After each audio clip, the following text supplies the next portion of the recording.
Early one morning, in a deserted area outside of Phoenix, a motorcyclist discovered the body of a young woman. She had been beaten, bound, strangled, and possibly raped. The surrounding plants would tell more about her killer than any other single piece of evidence.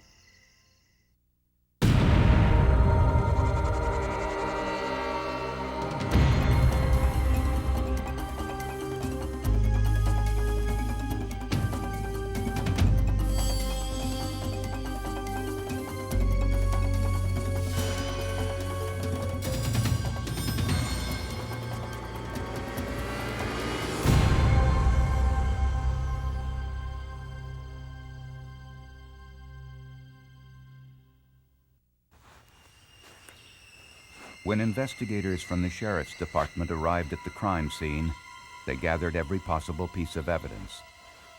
The victim was nude except for a pulled-up tank top and a t-shirt wrapped around her neck, which was probably used to strangle her. Her wrists and ankles were loosely bound with shoelaces and what looked like picture-hanging wire. Nearby, investigators found a syringe, some articles of clothing. Then they heard some evidence.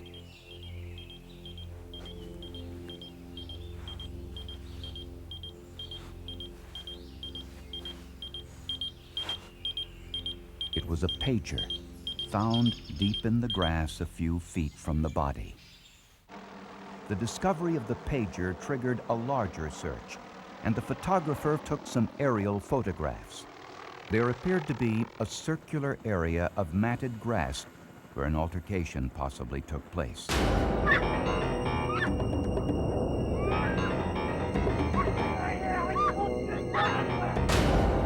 Police took the victim's remains to the medical examiner for identification and autopsy.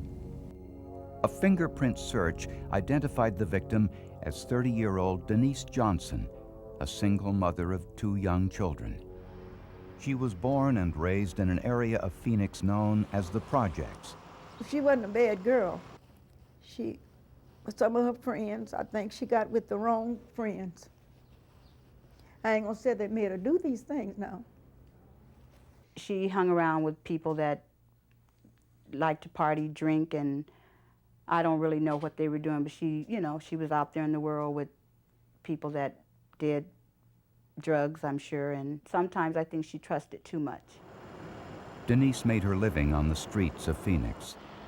She had a history of shortchanging truck drivers in various drug deals at local truck stops, which earned her the nickname Twist Mama. Her friends cautioned her that her lifestyle was probably going to find her in a lot of trouble someday, and eventually it did. But who ended Denise Johnson's life? The investigation began with the pager found lying near the body. It belonged to this man, a local trucker named Mark Bogan. He said that on his way home from work the night before, he stopped to make a phone call. That's when he met Denise Johnson for the first time. Hi, how you doing? Hello there. Bogan said she asked for a ride to the interstate. Why not? Thanks. Once inside the truck, she made some sexual advances. They pulled off the road and had consensual sex in the cab of his truck.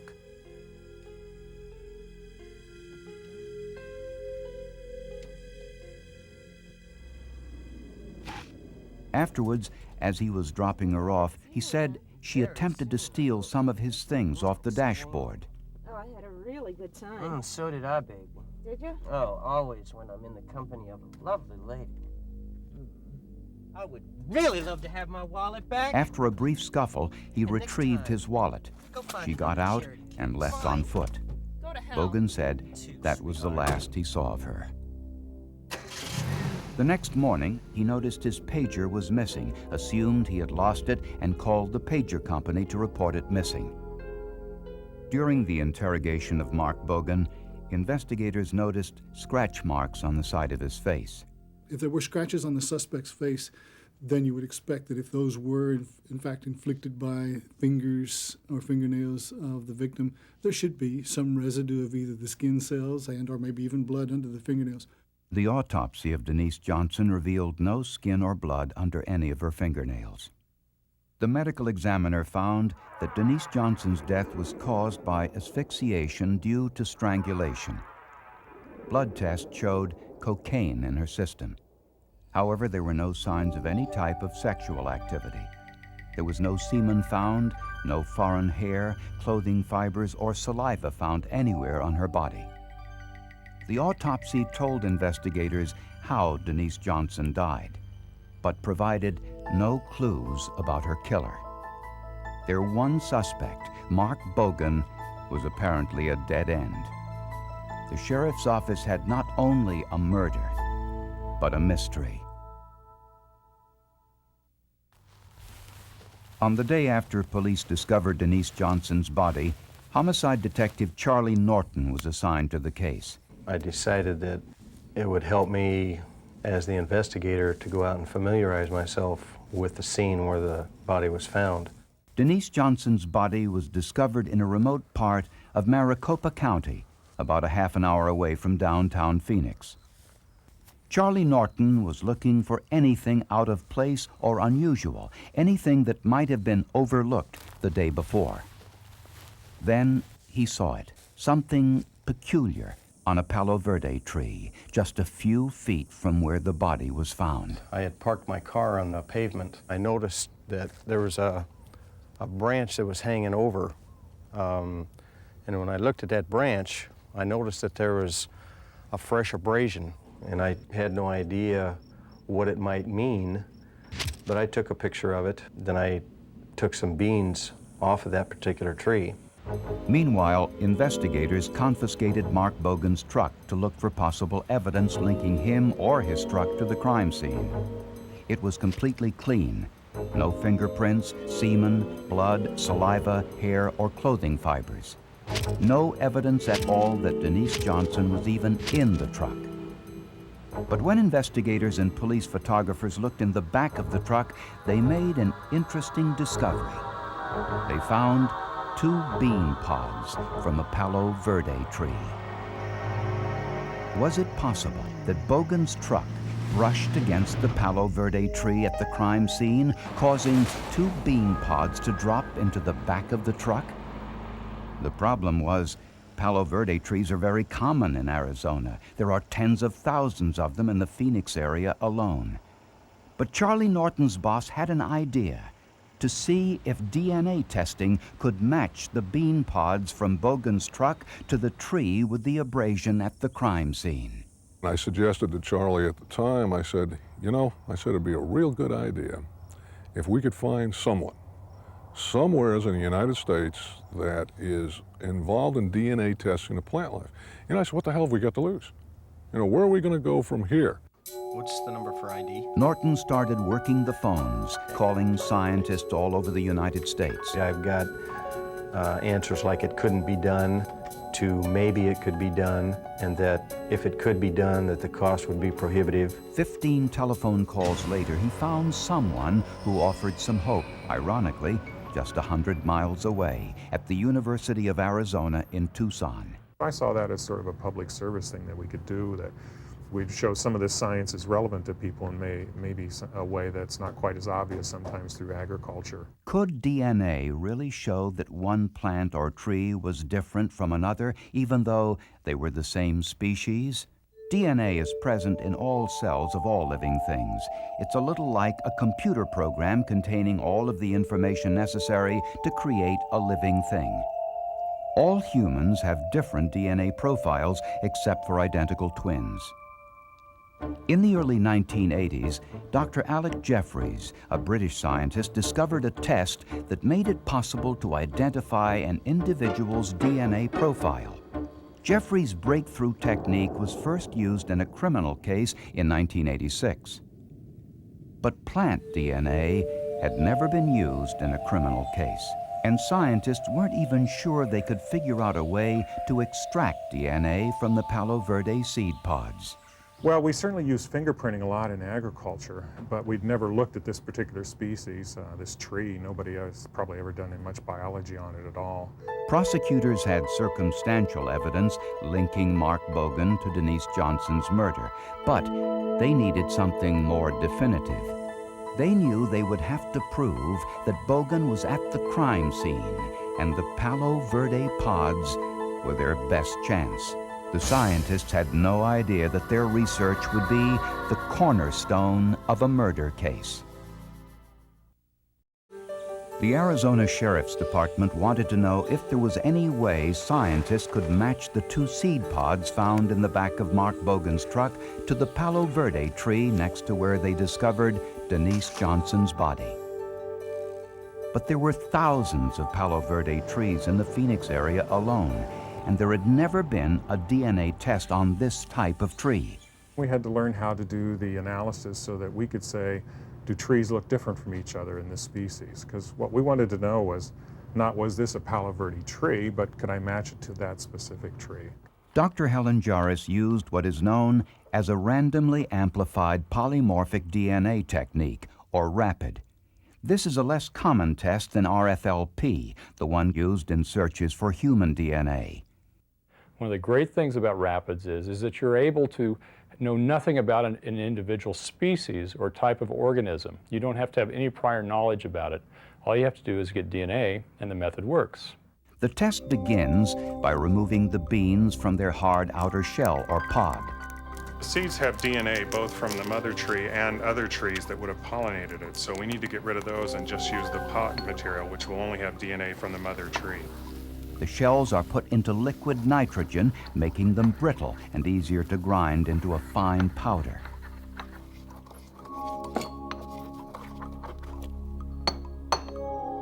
A chemical solution is added and the DNA floats free, a sticky bundle of complex molecules. The sample amount of DNA from a seed pod is too small for analysis, so scientists increase the sample size by copying the DNA strand. They use a technique called polymerase chain reaction, or PCR. The copying process takes place in a DNA thermal cycler. Within a few hours, this technique multiplies the DNA millions of times. The DNA is then placed into various lanes of a gel with a dye added, and then subjected to an electrical field. Under ultraviolet light, it's possible to see how the electrical current draws the negatively charged fragments through the gel to the positive end at the top. The results resemble a barcode, the genetic fingerprint of a Palo Verde tree. These fingerprints enabled Helen Jarvis to make an important discovery. The 2 pods found in Mark Bogan's truck matched each other. And they also matched the pods taken from the tree at the crime scene, the tree next to where Denise Johnson's body was discovered. Every other Palo Verde tree tested had a completely different DNA profile. It was the result that investigators and the district attorney had hoped for. It wasn't the criminal itself, but it was a particular tree that we had to identify, and in fact we had matched that up. He was able to take the original samples, take a part of the samples from the pickup truck, determined that those 2 pods came from the very same tree. Then he compared those with samples from all 12 trees and matched it to a tree there at the crime scene, not knowing that the tree had the scrape on it to which he matched it. But there were only 12 trees in the initial test, and the prosecution felt that wasn't a large enough sample. They needed to show a potential judge and jury that all of the Palo Verde trees in Arizona had a different DNA profile. So the district attorney sent Helen Jarvis pods from 100 different trees, asking him to prove that each had a separate and distinct DNA profile. And he tried to trick Helen Jarvis. I did not tell Dr. Helen Jarvis that I had gone back out to the scene, had a deputy take a sample from the same tree, which had the scrape on it. Dr. Helen Jarvis proved that each of the pods had a different DNA profile, and he also discovered the prosecution's trick. I called him and I was a little concerned because, well, we could tell all these trees apart and so forth, but we put the sample back in and it looked like it matched one of these supposedly random trees that they'd gone out and done. It's almost like a touchdown in the end zone. I knew it. I knew he had hit on it. Out of 20 other samples that he had tested on one gel, he hit and matched perfectly. Police arrested Mark Bogan and charged him for the murder of Denise Johnson. He entered a plea of not guilty. But the question remained, would this new DNA evidence be admissible in court? No one had ever introduced plant DNA as evidence in a criminal trial anywhere. We held a preliminary hearing before the judge only to review the scientific evidence to see whether or not it was evidence that was generally accepted in the scientific community as both valid and reliable. For 3 days, without a jury on hand, lawyers and scientists argued whether plant DNA should be admitted into a criminal trial for the first time ever. What all of the scientists agreed about was that plant DNA, like human DNA, was unique to each plant, and if properly tested, could distinguish one Palo Verde tree from another Palo Verde tree, and there seemed to be no dispute about that. Judge Bolton denied the defense motion to prohibit Dr. Helen Jarvis's testimony, thereby allowing the DNA evidence to be admitted at the trial. In setting a precedent, Judge Bolton had made DNA history. We were the first criminal case in the country that used a DNA comparison of plant material as a piece of evidence. Now, armed with the potent weapon of a DNA fingerprint, the prosecution went to trial, attempting to prove to a jury that Mark Bogan murdered Denise Johnson. What happened to Denise Johnson on the night of May 2nd, 1992? The prosecution believed that Mark Bogan met Denise Johnson at a phone booth. Hi, how you doing? They spoke briefly, and Denise asked for a ride. Sure, why not? Thanks.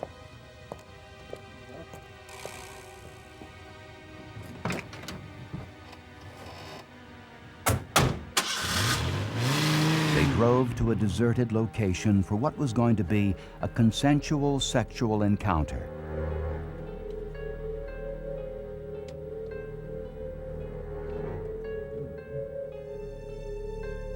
How would you like to have some real fun? Bogan asked Denise if she would agree to some light Give bondage me your hands. and tied her wrists and ankles with some picture frame wire and shoelaces. Some of Bogan's ex-girlfriends would testify that he enjoyed bondage, and another witness told investigators that she saw the same type of wire in the cab of his truck just a few days earlier. No, no, stop it. No. At some point, Denise Johnson objected to what was happening and asked Bogan to stop. Johnson got out of the truck and tried to run, with Bogan fast behind. Quickly, the situation turned violent. The two struggled in the open field. Bogan lost the pager he carried on his waist, which fell into the high grass. Bogan strangled Johnson with her own T-shirt. Then he dragged her body under some nearby bushes and left. As Bogan drove away, his truck brushed against a Palo Verde tree, leaving the abrasion. 2 seed pods dropped into the back of his truck. An eyewitness saw a white truck similar to the one Bogan owned coming out of the road leading from the crime scene, going through a stop sign and speeding off in the direction of Phoenix.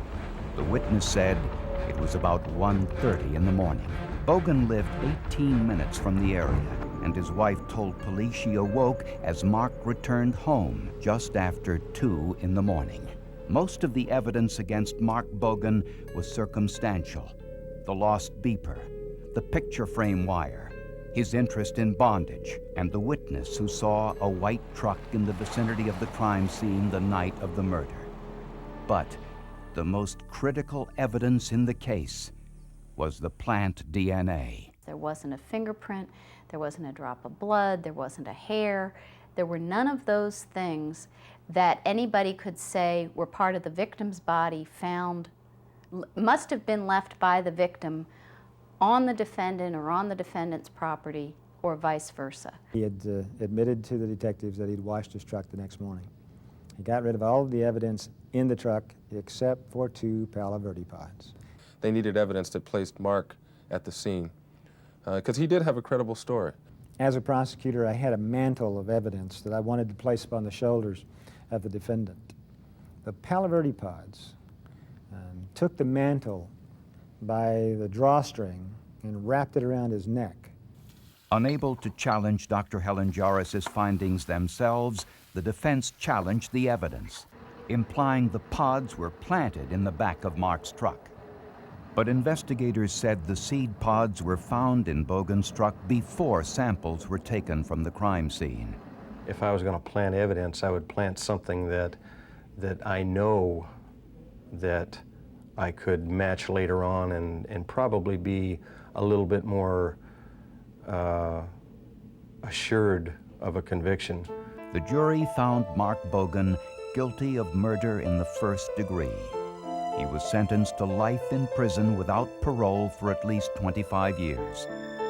The appellate court upheld the verdict.